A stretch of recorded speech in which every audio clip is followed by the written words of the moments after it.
manière dont le droit prend en compte la vulnérabilité de l'enfant, il faut d'abord nous demander en fait comment le droit français appréhende la notion même de vulnérabilité.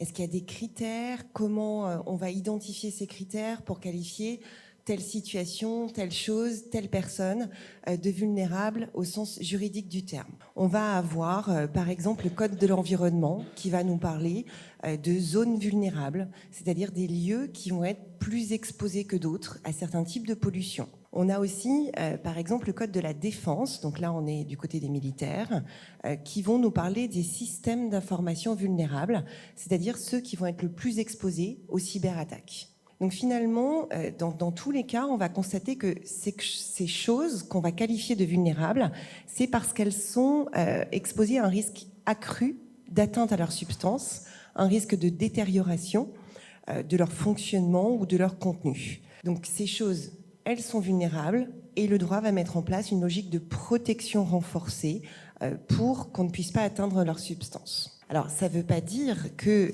la branche du droit ainsi considérée, que ce soit le droit civil ou une autre, qui ne connaît pas ces termes de vulnérable et vulnérabilité, il ne connaît pas la notion de vulnérabilité. En fait, cette notion de vulnérabilité, parfois, elle va être sous-jacente ou bien elle va être désignée par une autre expression.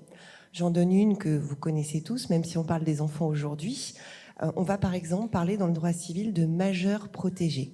Majeur protégé parce qu'il a fallu mettre en place un système de protection, parce que ce sont des personnes qui sont soit atteintes d'un handicap, soit leur grand âge fait qu'ils n'ont plus toutes leurs facultés, ils sont plus à même d'exprimer une volonté peut-être, mais pas un consentement au sens juridique du terme, et on va voir qu'il y a des distinctions. Au-delà de ces catégories de choses et de personnes vulnérables, le droit, il va parfois lier la vulnérabilité à une situation. Ce sont des hypothèses dans lesquelles une personne en tant que telle n'est pas vulnérable, mais elle va être placée dans une situation qui va la rendre vulnérable. Alors, pour le dire autrement et peut-être dans un vocabulaire encore plus simple, c'est pas un enfant, c'est pas un majeur protégé en raison d'un handicap ou de son grand âge. En revanche, elle est dans une situation, cette personne, qui va la rendre vulnérable. L'enfant en droit, ça va être le mineur de moins de 18 ans et on va souvent dire le mineur de 18 ans. En fait, c'est pareil, on a une sémantique. On ne dit pas moins de 18 ans, on dit mineur de 18 ans, mineur de 15 ans. Et à chaque fois, il faut comprendre moins de. Donc le droit va considérer ces enfants, ces mineurs de 18 ans, comme par nature vulnérables. Et la loi va les priver de ce qu'on appelle la capacité d'exercice de leurs droits pour les protéger, les empêcher de passer un acte juridique pour lequel ils n'auraient pas conscience des conséquences. Ce sont des personnes, des sujets de droit, ils possèdent tous les droits qui sont attachés à leur personne, mais dans la plupart des cas, on ne va pas leur permettre d'exercer leurs droits tout seuls, parce que le droit les estime trop fragiles pour ça. Et là aussi, il va instaurer une logique de protection. On dit une incapacité d'exercice générale, mais on va voir ensemble qu'il y a quand même certains domaines dans lesquels l'enfant va pouvoir agir seul, comme s'il était un majeur capable. La France, en fait, elle donne uniquement des pouvoirs d'agir aux mineurs, des capacités d'agir aux mineurs dans des domaines particuliers. Alors ces domaines, ils sont avant tout extra-patrimoniaux. Ils vont concerner ce que le droit français appelle les actes strictement personnels. Alors, dans les actes strictement personnels, je vous donne quelques exemples, la liste n'est pas exhaustive. On va avoir la reconnaissance de son propre enfant. Un mineur qui donne naissance à un enfant a le pouvoir de reconnaître, c'est-à-dire établir le lien de filiation seul par rapport à son enfant. On va avoir aussi le consentement à sa propre adoption. Un enfant qui est adopté doit consentir à son adoption à partir de l'âge de 13 ans. Moins de 13 ans, il va être entendu par le juge s'il est suffisamment discernant. Et on n'a pas d'âge sur le discernement, c'est vraiment propre à chaque enfant. Dans le droit, on a toujours refusé d'avoir un âge de discernement. On sait très bien que selon les enfants, selon leur histoire, selon leur vécu, le degré de discernement d'un enfant n'est pas le même. Donc on utilise uniquement cette notion abstraite, mais qui permet de faire du cas par cas, du discernement de l'enfant. Donc je disais, s'il a moins de 13 ans, on ne lui demande pas son consentement, on va uniquement l'entendre s'il est suffisamment discernant, le juge va recueillir son opinion, mais c'est le juge qui décidera si l'adoption est conforme à l'intérêt de l'enfant. À partir de l'âge de 13 ans, si l'enfant refuse l'adoption, il ne peut pas y avoir d'adoption. C'est son consentement qui est exigé.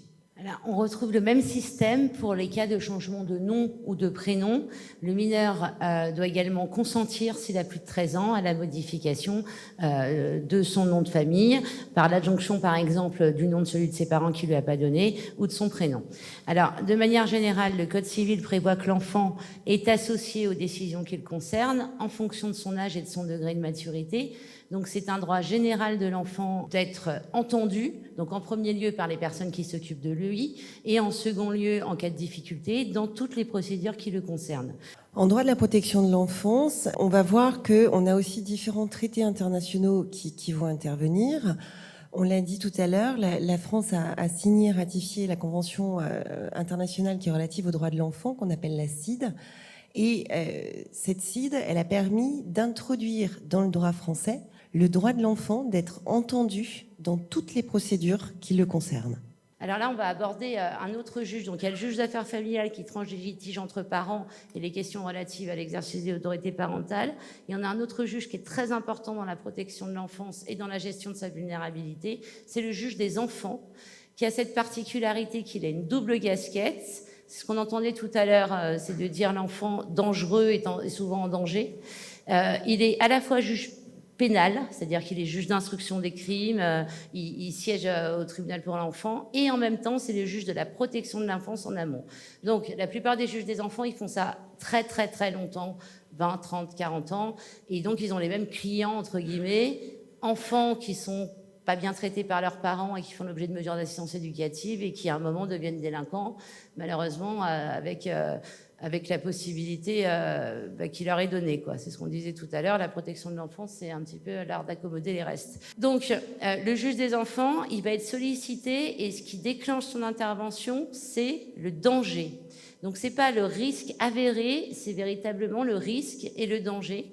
Et c'est pas seulement sa santé physique, alors ça c'est les cas les plus graves, mais les plus fréquents, c'est aussi sa santé psychologique, sa sécurité matérielle, sa moralité ou l'éducation en général. Alors c'est soit un adulte qui considère que l'enfant est en difficulté, soit ça peut être l'enfant lui-même, et j'ai déjà vu des cas comme ça, qui va se présenter devant le juge des enfants en disant au secours. Aidez-moi. Souvent, il faut le dire, accompagné par les services sociaux d'établissements hospitaliers ou souvent dirigés en ce sens par les services sociaux. Donc les exemples malheureusement les plus courants de danger, c'est le manque de soins, le manque de nourriture, parfois le refus d'accès au domicile. Il y a des parents qui partent en vacances et qui laissent les enfants dehors. Et puis toutes les violences physiques et psychologiques et à caractère sexuel qui, je le rappelle, se produisent beaucoup plus de manière intrafamiliale qu'avec de parfaits étrangers. Alors, le juge des enfants, il va être saisi donc par l'enfant lui-même, par l'un des parents. Alors, il y a souvent l'autre parent qui dit l'enfant est en danger, c'est ce parent-là, et par l'aide sociale à l'enfance, par le procureur de la République, qui est lui-même le plus souvent prévenu par les services du département, ou, et là ça vous concerne en premier lieu, par tout fonctionnaire ou toute personne qui serait témoin d'un danger de l'enfant. Donc ce qu'il faut avoir en tête, c'est que le danger de l'enfant, c'est une obligation, si jamais notre voisin, par exemple, crie beaucoup et qu'on a peur qu'il arrive quelque chose à un enfant de notre voisinage, on a l'obligation de dénoncer éventuellement les faits. Mais quand on est professionnel soumis au secret, ce qui est le cas des médecins, ce qui est le cas des avocats, eh bien, ce secret est levé lorsqu'il s'agit de prévenir ou de guérir des infractions contre la personne de l'enfant. De manière générale, on peut avoir juste un doute, et dans ce cas-là, on peut le signaler, c'est ce qu'on appelle une information préoccupante. Il y a des centres qui sont de plus en plus structurés, qui réunissent les informations préoccupantes et qui, le cas échéant, les transmettent au procureur de la République pour permettre la saisine du juge des enfants et sa protection. Concrètement, le juge des enfants, il a quoi à disposition? D'abord, il a un pouvoir d'enquête un petit peu significatif. Il saisit des services qui sont pluridisciplinaires, avec des pédopsychiatres, des psychologues, etc., pour essayer d'évaluer la situation. Et après, il prend une décision qui peut aller d'une assistance éducative en milieu ouvert, ça veut dire on laisse l'enfant dans son milieu, dans son logement, avec sa famille, mais des intervenants sociaux viennent fréquemment et font des rapports au juge des enfants pour évaluer la situation. Et dans les cas les plus importants et les plus graves, c'est le placement. C'est ce qu'on appelle une mesure d'assistance éducative en milieu fermé. On essaye de placer par priorité les enfants chez un membre de la famille, mais avec ce problème que si l'un des parents est dangereux pour lui, il va avoir accès plus facilement à l'enfant. On peut le placer à domicile à des assistantes maternelles qui sont agréées par le département ou dans des centres, dans ce qu'on appelle les foyers de l'aide sociale à l'enfance. Le juge des enfants, il est obligé, c'est le seul juge au monde qui est obligé de faire ça, de revoir les enfants tous les 6 mois à 1 an et de réévaluer à chaque fois la situation jusqu'au jour où il considère, parce que encore une fois c'est le but, que les parents sont à nouveau capables de s'occuper de l'enfant et qu'ils n'ont plus besoin d'assistance, ils n'ont plus besoin d'aide dans l'exercice de l'autorité parentale. Alors le droit va aussi prendre en compte ce qu'on appelle l'exploitation de la vulnérabilité. Et notamment le droit pénal va appréhender cette exploitation de la vulnérabilité par certaines incriminations. On va avoir, alors, par exemple, un article du Code pénal qui nous dit « est puni de 3 ans d'emprisonnement et 375 000 € d'amende l'abus frauduleux de l'état d'ignorance ou de la situation de faiblesse, soit d'un mineur, soit d'une personne dont la particulière vulnérabilité due à son âge, une maladie, une infirmité, une déficience physique ou psychique, ou à un état de grossesse est apparent ou connu de son auteur, soit d'une personne en état de sujétion psychologique ou physique résultant de l'exercice de pression grave, réitérée ou de techniques propres à altérer son jugement, pour conduire ce mineur ou cette personne à un acte ou à une abstention qui lui sont gravement préjudiciables.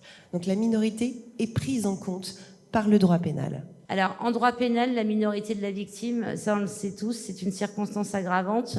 Singulièrement en matière d'infraction sexuelle, le mineur de 15 ans, donc comme on vous le disait, de moins de 15 ans, est une personne qui doit être particulièrement protégée face au comportement sexuel en raison de son âge. Et le viol, qui sera puni de 15 ans de réclusion criminelle, sera puni de 20 ans lorsqu'il s'agira d'un mineur de 15 ans. De la même manière, l'agression sexuelle est punie de 5 ans d'emprisonnement, 10 sur un mineur de 15 ans. Cette circonstance aggravante, ça veut dire que les faits sont plus graves et donc susceptibles d'être plus sanctionnés. Elle se retrouve dans toutes les atteintes à l'intégrité physique de la personne, donc même dans les cas de violences non sexuelles, de violences psychologiques, puisque c'est de plus en plus reconnu, et également dans les atteintes à la personne. J'ai presque envie de dire qu'il faudrait parfois finalement éduquer les parents. Voilà. En fait, on a des enfants, on commence à avoir des dispositifs qui ne sont pas parfaits. Vraiment, ils ne sont pas parfaits, et Bénédicte Panel a dit tout à l'heure, le problème c'est que le législateur, il a toujours un temps de retard. Faire une loi, ça prend beaucoup de temps. Il faut consulter plein de commissions, plein de machins. Il y a la navette entre l'Assemblée et le Sénat, ils ne sont jamais d'accord, les amendements, etc. En plus, les lois ne sont pas faites par des juristes, elles sont faites par des députés, des sénateurs qui sont élus et qui ont des idées politique au sens mise en place de politique publique, mais sans avoir toujours conscience de la réalité de terrain, du terrain juridique, de la mise en place, de la mise en œuvre. Ça, c'est compliqué. Quel dispositif ? Peut-être effectivement, on fait beaucoup de choses pour instruire les enfants à l'école, les sensibiliser à différentes choses, sensibiliser les parents, et comme on le disait en fait tout à l'heure, l'autorité parentale, c'est droit et devoir. C'est ce qu'on appelle une fonction, l'autorité parentale. J'ai le droit, mais j'ai aussi le devoir. Et quel que soit le droit que j'ai, je dois l'exercer dans l'intérêt de l'enfant. Et ça, c'est pas forcément évident, finalement. Peut-être, oui, sensibiliser à ça, mais alors, on va vous dire, vous plombez l'ambiance, la naissance, c'est un truc super heureux. Oui, bien sûr. Mais c'est peut-être important aussi de rappeler aux gens que quand on a un enfant, c'est un bonheur, oui. Mais c'est aussi une responsabilité, et que quoi qu'il se passe, cet enfant, il va falloir qu'on l'assume, et on l'assume pas jusqu'à ses 18 ans, on l'assume jusqu'à ce qu'il soit autonome. D'un point de vue juridique, je dirais qu'il faut réhabiliter les notions de droit et devoir pour tout le monde. Droit et devoir pour les parents, droit et devoir pour les enfants, et de retrouver un peu cette balance entre les droits et les devoirs, parce qu'on entend beaucoup j'ai des droits, et c'est super important. Enfin, c'est pas moi en tant que femme et mère en plus qui va vous dire que bah oui, les femmes ont des droits, les enfants ont des droits. Voilà, on est passé dans une société qui est quand même beaucoup plus équilibrée, mais en passant sur ces droits, on a un peu perdu la notion de devoir en chemin. Ce combat était essentiel, il fallait le mener. Avant la Convention de protection internationale des droits de l'enfant, non, enfin, c'était hors de question de l'entendre. Enfin, attendez, c'est un enfant, on va quand même pas perdre de temps avec ça. Alors, avant, c'était les femmes, après ça a été les enfants. Maintenant, on est arrivé à cet équilibre des droits, et il faut réhabiliter cette notion, je crois, de droit et de devoir pour arriver à un équilibre dans toute disposition législative, quelle qu'elle soit, que ça concerne le droit civil, le droit pénal, la protection de l'enfance, etc., pour qu'on ait finalement ces dispositifs équilibrés et qu'on construise cette société de demain.